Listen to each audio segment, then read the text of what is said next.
Dombivli MIDCच्या phase क्रमांक 2 मध्ये झालेल्या स्फोटाची तीव्रता एवढी भीषण होती की आपण पाहू शकता ही जी गाडी आहे कंपनीच्या 100 मीटर अंतरावरती ही गाडी उभी होती आणि तिचे जे काचेचे जे पाहू शकता आपण काचेचे तावदानं तुटलेली जी काच आहे समोरची ती काच तुटलेली आहे। तसेच या गाडीचे पत्रे आपण पाहू शकता, या गाडीचे पत्रे हे पूर्णपणे विस्कटलेले आहेत। आपण पाहू शकता पूर्ण वाकडे झालेले ते पत्रे। ही गाडी जी आपण पाहू शकता ही जी गाडी 100 मीटर अंतरावर उभी आहे कंपनीपासून आणि या गाडीची अवस्था अशी झालेली आहे। त्याचबरोबर इथे समोर एक झोपडी आहे, त्या झोपडीचे आपण पत्रे पाहू शकता। ही झोपडी, त्या झोपडीला पत्रे लावलेले होते समोर आणि तिथे आपण पाहताय ब्राऊन कलरचे जे पत्रे आहेत ते पूर्णपणे वाकलेत आणि ते पूर्ण पत्रे जे आपण पाहू शकता। तसेच ही गाडी, या गाडीची अवस्था आपण पाहू शकता गेल्या काही वेळापासून जे रेस्क्यू चालू आहे या रेस्क्यूमध्ये कमीत कमी 21 लोक इथे सापडलेली आहेत जी जखमी झालेली आहेत आणि त्यांना जवळच्या एम्स रुग्णालयात पाठवण्यात आलेले आहेत। फायर ब्रिगेड असून दे,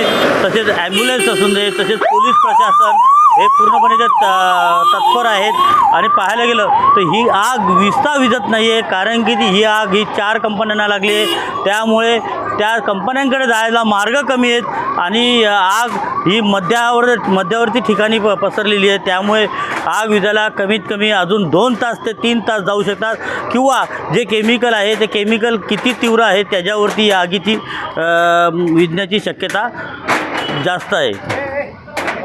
कॅमेरामन अभिलाष आजुजाने, साम TV, डोंबिवली। देश विदेशातील प्रत्येक घडामोडींचे लाईव्ह अपडेट मिळवण्यासाठी आता साम टीव्हीच्या सर्व सोशल मीडिया प्लॅटफॉर्मला लाईक, फॉलो आणि सबस्क्राईब करा। तसंच सर्व नोटिफिकेशनसाठी बेल आयकॉन प्रेस करायला विसरू नका।